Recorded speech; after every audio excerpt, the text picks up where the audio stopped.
कदाचित विचार करतो मी की अजून एक 50-60 वर्षानंतर ह्या गोष्टी बघायला लोकांना कसं वाटेल. आपण नसू पण तो असेल, त्याची किमया असेल, त्याचा दरबार असाच सजेल आणि त्याची प्रजा पण अशीच असेल जशी आज आहे.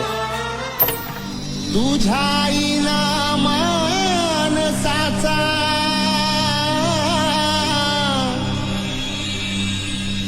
जन्म जाई वा